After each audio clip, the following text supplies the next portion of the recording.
Good morning, good evening, good afternoon. Lisa Hayes. We are in the Women's Bible Institute today, and I'm in Daniel chapter 4. Okay, and we need to talk about every knee will bow, every tongue will confess who is Lord of all, Lord of heaven and earth, and who changes times and seasons, and whose dominion is from generation to generation.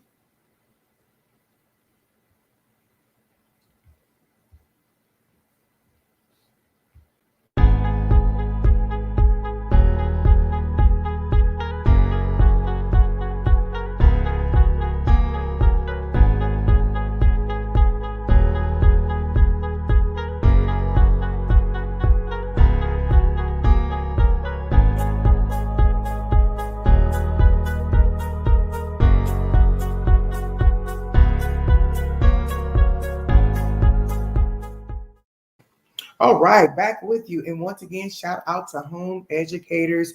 I am Team Home School. Yes, I am. There is great benefits to homeschooling your kids. And that's for everybody. It's not for everybody, but those who can and those who are, big thumbs up. God bless you. God bless you. God bless you. I did that myself.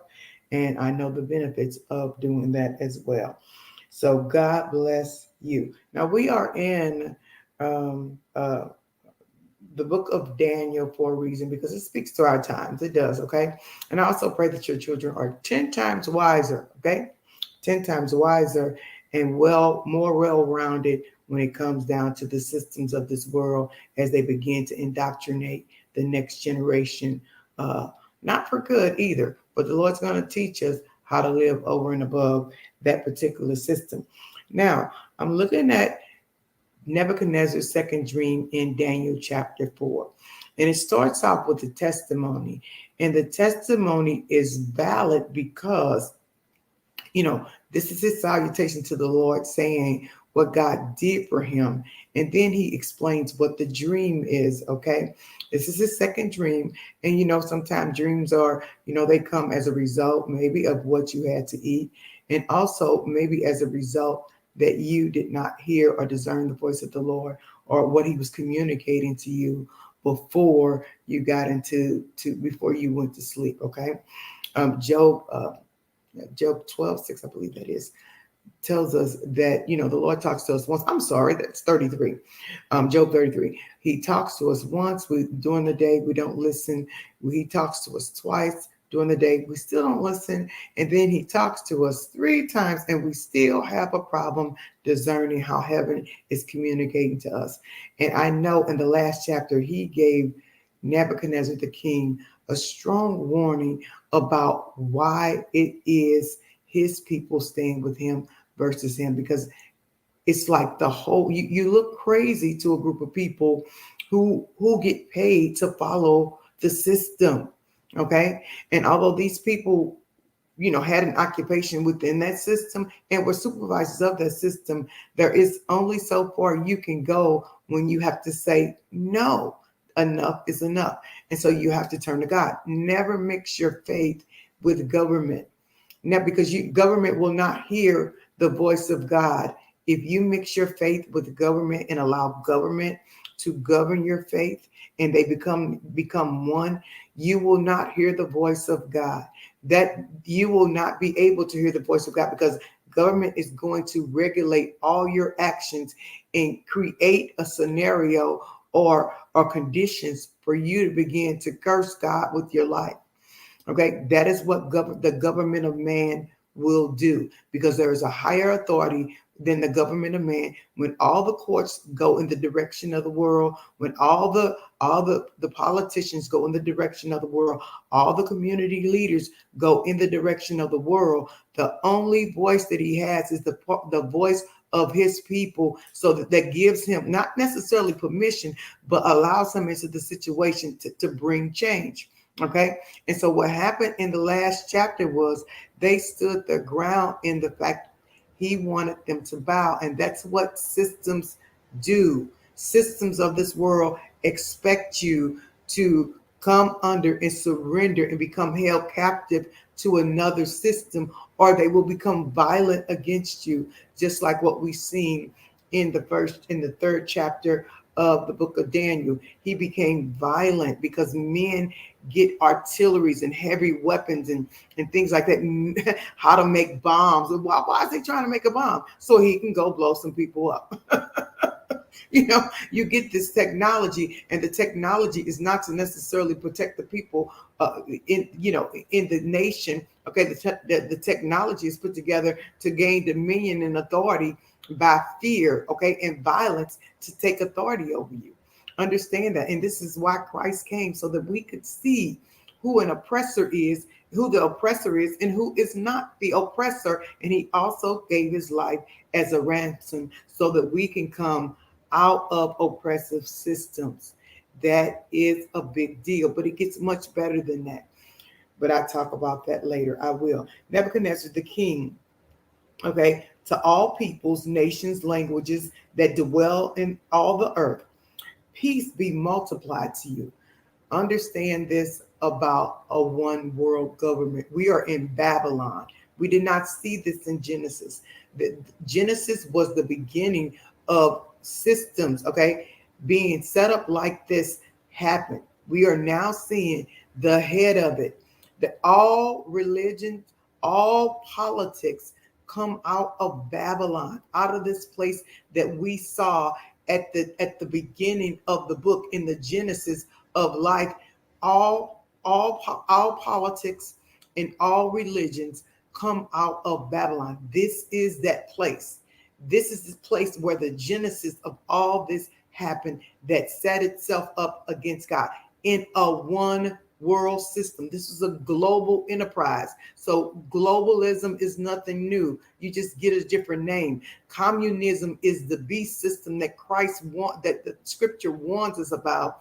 Okay, about the beast coming out of the sea and handing his power over, the dragon coming out of the sea and handing his power over what? To the government of man, his authority, his knowledge, the knowledge we gain from the knowledge of the tree of good and evil. Okay, so he comes out of the sea and he hands that, because that's his burial ground. Remember, the Lord drowned his enemies. The sea, the water, that is his burial ground. So he comes out of the sea and he hands it over what? To the person who gives him authority to be there, who opened themselves up to that particular portal to be there. So now he is talking to all the peoples, all the nations. He's addressing all the nations, all the peoples, because they are up under his authority. This is a one world rulership, and they are expected to follow the king's command, okay, and act as he acts in one voice. This is happening again. If it happened once, it will happen again, okay? And so now they have led them into a one world system. Okay, so let me get down here right quick. All right. It says he is sending out his testimony. I thought it'd be good to declare the signs and wonders that the Most High God has worked for me. How great are his signs and how mighty his wonders. This is a different Nebuchadnezzar than chapter 3. His kingdom is an everlasting kingdom, and his dominion is from generation to generation. Please get that through your head. Please get that through your head. And that is, we have an issue with not having many people in the next generation as African Americans, okay, in America. Okay, that is a huge issue. Generation to generation. That is what you've seen. That is Old Testament. That is also New Testament. Generation. You want offspring. Your sons and daughters shall prophesy. Okay. The old men will dream dreams. Okay. So all of young men will see visions, and so all of that goes on from generation to generation. That is what you want. But if you're gonna allow the government system to wipe out your generation, or to wipe out people of the next generation, there goes a voice. There goes a solution to some things. There goes the next wave of Jesus Christ, operating in the world in the next generation. Okay. So I, Nebuchadnezzar, wasn't not my rant. Okay, I'm not going to rant it. Okay. I, Nebuchadnezzar, was at rest in my house and flourishing in my palace. I saw a dream and it made me afraid. In the thoughts of my head on my bed and the vision of my head troubled me. Therefore, I issued a decree to bring in all the wise men of Babylon before me, and that they might make known to me the interpretation of the dream. Oh my goodness, how time changed, right? Then the musicians, the astrologers, the Chaldeans, and the soothsayers came in, and I told them the dream. Well, wow, that's different. Remember chapter 2, where they had to tell him the dream, okay, and give the interpretation of the dream? My goodness. Oh my God, the prophet of God saved a whole generation of people by bringing God into the situation when he prayed, right? And so now listen to this. He says, I told them my dream. So that's a big deal because he didn't do that before. All right, hold on. I told them my dream, but they did not make known to me its interpretations. But at last, Daniel came before me. His name is Belteshazzar, according to the name of my God. he's still pagan in his mind, but he's learning. He's learning about the God of heaven and earth, the Creator. Okay, it says, and in his spirit is the holy God, and I had a dream before him, and I told him what the saying was. Belteshazzar, chief of the musicians. So he had to be, remember, Daniel was promoted, okay, over the kingdom's witchcraft workers, okay, that's what we call them, on today, where they cover the truth, or they gain knowledge. They gain the knowledge from the fallen angels, okay, and they implement that into the society, and they do it religiously as a religion, okay. And so Daniel is now the head of this group, so he has to affect change in this particular group, because he has this this position in life, his station in life, but he never mixed his faith with the religious system. That's what put him on top of the world. He did not mix his faith. And yes, there were death threats. Yes, there are people that's going to be angry at you and set traps for you and things like that, because their mind is caught up in the world. Yes, that's going to happen, but that's what put him on top of the world. That's what made him 10 times wiser, because he did not mix his faith with the government of man and the system of man, although they were up under a one world government.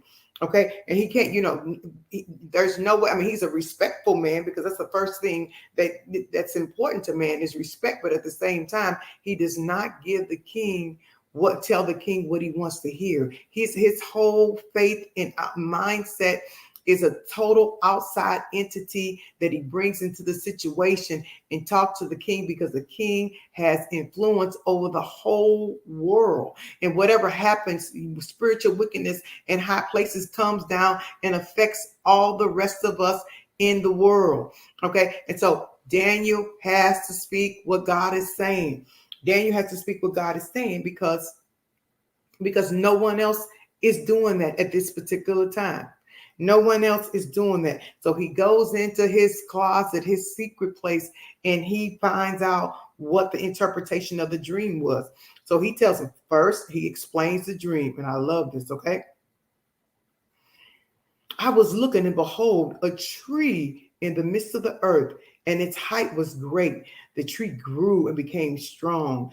It reached to the heavens, and it could be seen to the ends of all the earth. Its leaves were lovely, its fruit abundant, and in it for food for all. The beasts of the field found shelter under it. The birds of heaven dwelt in the branches, and all the flesh was fed from it. I saw in the vision of my head while in my bed, there was a watcher. And that's the part that's been kind of taken out of the Bible. I'm not talking about extra biblical text as much as I'm saying understanding who a watcher is, or what a watcher is. A holy one coming down from heaven that cried in aloud and said, chop down the tree and cut off its branches, strip off its leaves and scatter its fruit. Let the beasts get out from under it, and the birds from its branches. Nevertheless, leave the stump and its root in the earth. Bind it with a bind of iron, bronze, in the tender grass of the field. Let it be wet with dew of heaven. And let him gaze with the beasts of the grass, the earth. Let his heart be changed from that of a man. Let him be given the heart of a beast, because that's what he is. Really, seriously, that is his behavior. And the scripture tells us this, okay, over and over again, because he used animals to describe human behavior. And he also uses trees to describe human station in life and how nations are planted by God. Okay. Now, it says, let his heart be turned to that of a beast, and let 7 times pass over him, 7 years. This decision is by the decree of the watchers, and the sentence by the word of the holy ones, in order that the living might know that the Most High rules in the affairs of men. God gives it to whoever he will, and sets over it the lowest of men. My goodness. Hear that. Every knee will bow and every tongue will confess the Creator, Jesus is Lord. Every Old Testament, New Testament, every tongue will confess. Now, this man is over the whole world, okay? And he gives his testimony. And here is the judgment against him, And the reason why the judgment is against him, Daniel is going to explain. This is what we all have a problem with, and that we're all seeing, currently today. Even if it's, in your personal life, okay. Even if it's in your work life, okay. Even if it's in your church life, even if it's also in your community life, even if it's in the life of your government. This is the core problem that we all face, and this is why Jesus came to set the captives free. Okay, remember in chapter 1 or chapter 2, I told you, vengeance is mine, says the Lord. Only the Lord can take out vengeance on a person who's powerful. He don't strike first. Okay, if he does, it's in love, it's in righteousness, it's in joy, it's in peace. If he does that, right? But the kingdom of darkness, he does not. Vengeance is his. He does not strike first, like I said, but he does strike back. And that's what's so surprising about, people just saying this is a loving God. No, he does not strike first, but he does strike back. He does. And so Nebuchadnezzar kind of had this coming. And also Isaiah prophesied about this happening in the first place. Okay. So then Daniel, whose name was Belteshazzar, remember, they tried to wipe his identity away too, and just suck him into the system by giving him a new name. And have you noticed in our world today, there are several kind of like name changes going on? And sometimes name changes, when it comes from the world, it's to cover an identity, okay? To kind of, hide something and start something over. When the Lord gives a name change, it's more so as a promotion to say this is what's going to happen next in your life. Okay, so then you just kind of grow into it. All right, but Belteshazzar, whose name was Belteshazzar, was astonished for a time, and his thoughts troubled him. So the king spoke and said, Belteshazzar, do not let the dream or interpretations trouble you. Belteshazzar answered and said, my Lord, may the dream concern those who hate you. God. Yeah. You don't want, even if a person, okay, is constantly vengeful towards you, even if a person has set traps for you, the last thing you want is the vengeance of God on their life. You don't want that. You don't. You don't want that. And so Daniel's explaining to him. Daniel's explaining to him, if this was just for the people that hated you, but God, this is for you. Delivering this kind of message is it's not easy. It's not. Delivering this kind of message is not easy at all. And so you just learn to get out of the way. And its interpretations. Look, if only this was for those who hate you, and its interpretation concerning your enemies. The tree that you saw, which grew and became strong, whose height reached the heavens, and which could be seen by all the earth, whose leaves were lovely and fruit abundant, in which was food under it. All the beasts of the field dwelt there, and whoever's branches birds dwelt there of the heaven. They also had their home there. It is you, O King, who have grown and became strong. For your greatness has grown and reached to the heavens. Sort of like that Tower of Babel. But now we're giving it into a tree, because he gives us the same scenario, but a different illustration or a different metaphor, okay, to explain what he's trying to communicate to us, okay? And so you have a tree, okay? A tree is could be, a person, because we are what? Trees of righteousness, and we learn from each other, right? Okay, but also a nation, okay? It's also a tree. We learn from that tree. We live by that tree. We gain knowledge from that particular tree. Okay, also like an institution. Okay, and we nest up under that tree. So the Lord used animals. He used also objects. Okay, he also used trees to describe also human behavior as well. And so he says, you've reached all the way up to the heavens. Okay, O King, you have grown and become strong, for your greatness has grown and reached to the heavens, and your dominion to the ends of the earth. And inasmuch as the king saw a watcher, a holy one, there's always someone watching, right? Coming down from heaven and saying, and this is, you can kind of like the correlation of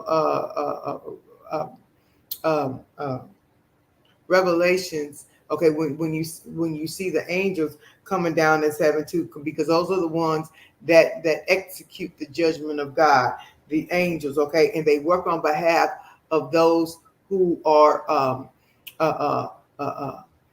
they inherit salvation. Okay, this is the angels of the Lord work on behalf of those who are here to inherit salvation.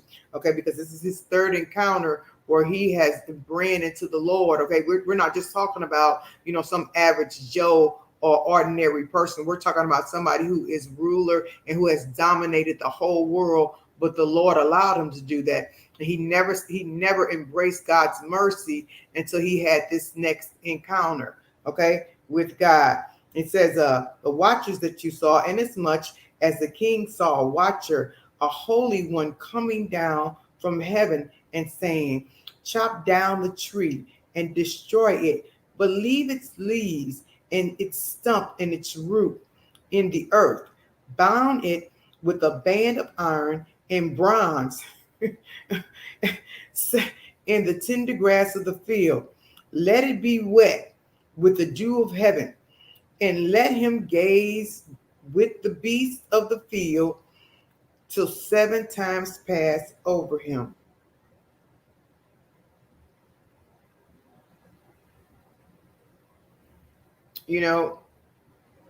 This is what they would probably label and give a title and call criminally insane. But he drove him out away from the people, the situation, and he proved to him who he was, because Satan is always going to set himself up, okay, as God.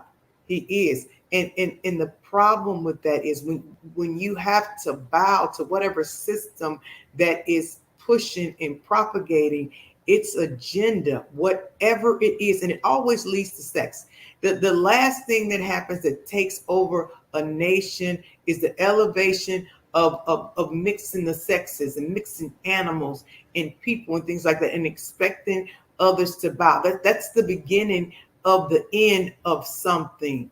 It really is, especially a system devoted to destruction of man. Another system will come and take it over. So he's proven to Nebuchadnezzar that you are just the beast. This is who you are, okay? And so he goes on and he tells him, Daniel goes over the dream with him again, okay?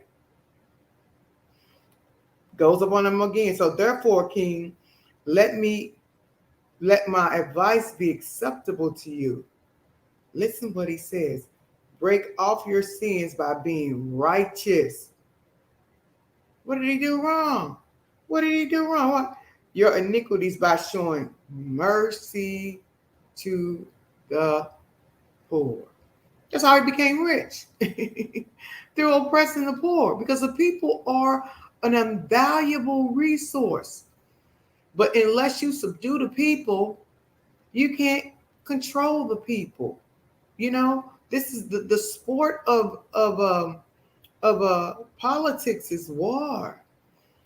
It is an oppression. That's the government of man. They're looking for a way to gain authority over you. And it all comes out of the beast, all out of the sea, all out of you. You begin to understand how darkness was over the face of the deep, and also why God covered, okay, why he drowned his enemies when hell is unleashed on the earth. And so he's oppressing the poor. Perhaps there may be a length of your prosperity. You know, the Lord doesn't have a problem with prosperity as much as the oppression that you enforce to gain your prosperity. All this came upon King Nebuchadnezzar at the end of 12 months. He was walking about the royal palace of Babylon. The king spoke, saying, Is not this great Babylon that I have built for a royal dwelling by my mighty power and for the honor of my majesty? So he's, how did he get there? How did he get there? Oppressing the poor. So now he's walking around his palace saying, Is this not my? Because he really believes in his mind that he is a God. He's greater than everyone else around him because of the heights of the heaven that he had reached his success. And that's why you cannot measure all these material possessions by success. You know, I read a post one day, just the other day, and it says, anyone who believes money is going to bring them happiness never had any. God, that's so true. That is the absolute truth, because this guy has proved he had all the world and he still had outbursts of anger because people would not bow to his wishes. Mm-hmm. So it's not a satisfying thing. It's always a power trip. It's always about control, okay? While the words were still in the king's mouth, a voice fell from heaven, because he had already had his warning. Right about a year later, Nebuchadnezzar, to you it is spoken. The king has the kingdom has departed from you, and you shall drive you. I will drive you out from men, and your dwelling shall be with the beasts of the field. They shall make you eat grass like oxen, and 7 times shall pass over you, 7 years, until you know that the Most High God rules in the kingdoms of men and gives it to whom he chooses. Now he just said, I did this, I did that. And that's nothing could be further from the truth, right? That very hour the words was fulfilled concerning Nebuchadnezzar, and he was driven from men and ate grass like oxen. His body was wet with the dew of heaven, till his hair grown like eagle's feathers, and his nails like birds' claws. You know, here's the thing, with this, when it comes down to the prophets, the words of the prophets were, they were marginalized. They were people who other people didn't want to hear, because prophets are outside agents. They come and they speak to the person in charge, okay, to shine the light on the darkness on behalf of the kingdom. The king is not pleased with them. The people who are in charge are not pleased with them necessarily. They can be as nice as they can be, but when they open their mouth to tell the truth about what's going on, it aggravates the hell out of people. In other words, whatever's been placed in them by the system of man, okay, whatever books that they're basing their ideology on, it bothers so many. So even after Daniel gave him the interpretation of the dream, it still had not registered, okay? It still had not registered that Nebuchadnezzar, okay, made it there because the Lord allowed it. It is also vengeance for him bringing, okay, because his God really is his strength, how he can get things done, how he's mastered the art of bringing people under subjection through war, through oppression, through unjust gain. And so he is and through mind control. When he brings out his musicians and his astrologers and his soothsayers, when he bring them out, okay, and the sorcerers, when he bring them out, that's the mind control mafia that comes up on our life. They are looking to control your mind, and he knows that because he's also one of them. Okay. So then what happens to Nebuchadnezzar? And at the end of that time, after 7 years, I lifted my eyes to heaven, and my understanding returned to me. And I blessed the Most High and praised and honored him who lives forever and ever. For his dominion is an everlasting dominion. His kingdom is from generation to generation. All the inhabitants of the earth are reputed as nothing. He does according to his will in the armies of heaven and among the inhabitants of the earth, and no one can restrain him, his hand, or say to him, what have you done? And that's what I mean by when Christ opens up the seals and allows hell to be unleashed upon the earth, he is acting justly and righteously. And the thing with the people of God, the family of God, the nation of God, okay, because Babylon was not Daniel's home.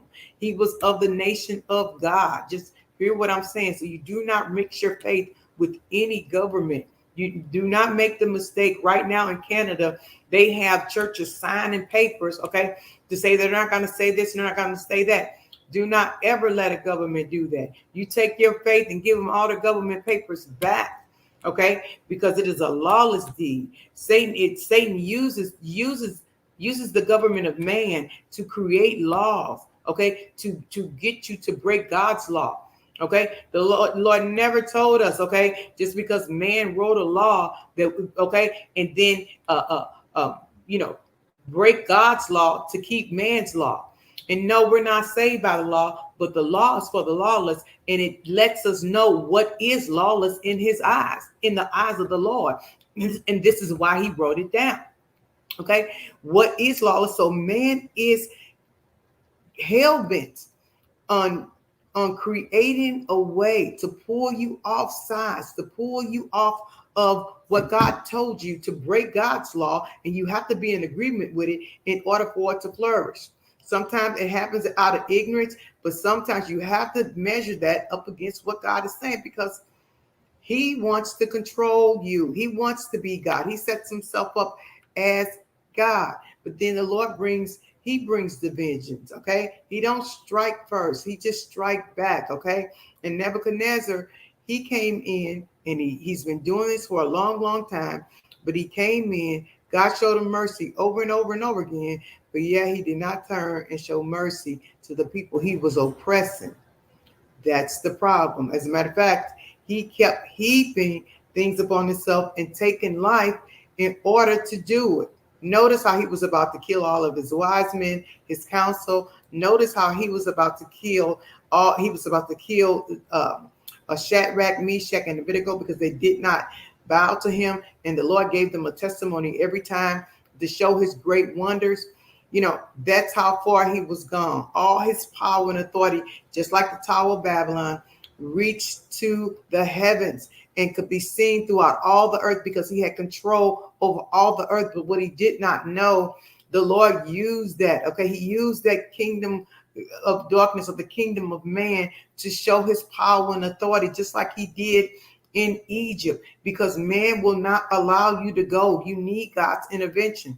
And so what Daniel and his friends had done in each situation, they brought God into the situation. Even if they took your life, the truth was planted.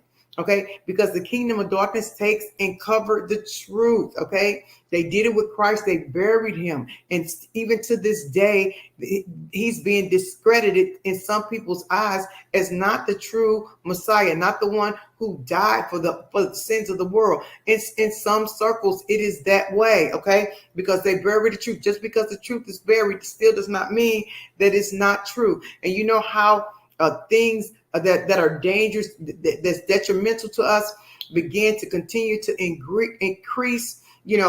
This sudden deaths and things like that. That's the kingdom of darkness. The kingdom of darkness have the power to take life or to sustain life, but yet a lot of times the world systems, okay, gain authority by invoking fear and taking life.